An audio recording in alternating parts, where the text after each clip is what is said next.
ఇప్పుడు నేను ఒక వీడియో చూపిస్తాను. ఈ వీడియో చూసిన తర్వాత పవన్ కళ్యాణ్ వ్యక్తిత్వాన్ని ఇష్టపడని వాళ్ళు మేబీ వాళ్ళ అభిప్రాయాన్ని మార్చుకుంటారేమో అని అనిపిస్తుంది నాకు. ఇప్పుడు పవన్ కళ్యాణ్ ఏదైతే తిరుపతిలో జరిగిన ఇన్సిడెంట్ గురించి తను పూర్తి బాధ్యత తీసుకోవడమే కాకుండా ముందుకొచ్చి ఎవరైతే డైరెక్ట్గా ఆ రోల్లో ఉన్నారో, ఆ శాఖకు సంబంధించిన వాళ్ళు ఉన్నారో వాళ్ళు కూడా క్షమాపణ చెప్పాలని వాళ్ళకి సూచించినట్టుగా గర్జించి మరీ వార్నింగ్ లాగా చెప్పారు.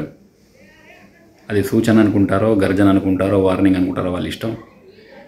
ఏదేమైనప్పటికీ తను క్షతగాతులను పరామర్శించిన విధానం, క్షమాపణ చెప్పి దానికి బాధ్యత తీసుకునే విధానం చాలా గొప్పగా అనిపించింది.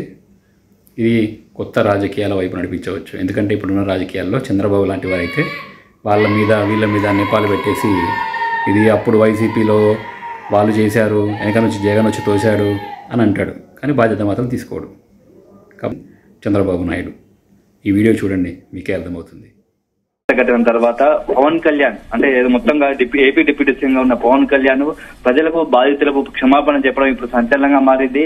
ఎందుకంటే ప్రభుత్వంలో కీలకంగా ఉన్నటువంటి డిప్యూటీ సీఎం గా ఉన్నటువంటి పవన్ కళ్యాణ్ ఇప్పుడు తిరుపతి తొక్కిసలా జరిగిన బాధితులకు, అదేవిధంగా యావత్ భక్తులకు కూడా కొంత క్షమాపణ చెప్పాడు. టీటీడీలో జరిగిన పొరపాటు మా తరపు కూడా ఉందని చెప్పేసి క్షమాపణలు చెప్పడం రాజకీయంగా కొంత చర్చ జరుగుతూ ఉంది.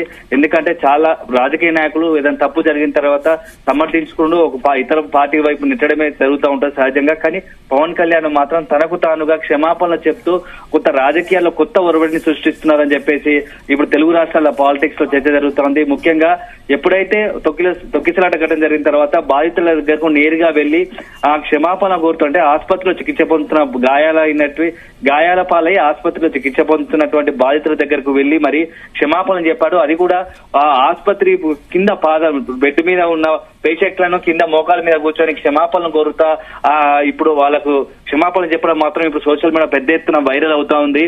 ఎందుకంటే పవన్ లో ఒక నిజమైన రాజకీయ నాయకుడు ఉన్నాడు. ఎందుకంటే గతంలో చాలా మంది రాజకీయ నాయకులను చూసాము, ఇట్లాంటి రాజకీయ నాయకుడు మాత్రం కొత్తగా ఉన్నాడు. ఎందుకంటే సినిమాలలో పవన్ కళ్యాణ్ అనే వ్యక్తిని సినిమాల్లో చూసాం, కానీ నిజంగా కూడా రియల్ జీవితంలో, అదేవిధంగా రాజకీయ జీవితంలో కూడా రియల్ హీరో అనిపించుకుంటున్నారని చెప్పేసి ఇటు జనసేన నేతలు కావచ్చు, అదేవిధంగా ప్రస్తుతం యువ రాజకీయాలకు రావాలనుకుంటున్న యువకులు భావిస్తున్నారు. ఎందుకంటే గత 2-3 రోజులుగా మొత్తంగా తిరుపతి తొక్కిసలాట ఘటన అనేది ఏపీ అదేవిధంగా తెలంగాణ రాష్ట్రాలకు కొద్ది కలకలం రేపింది.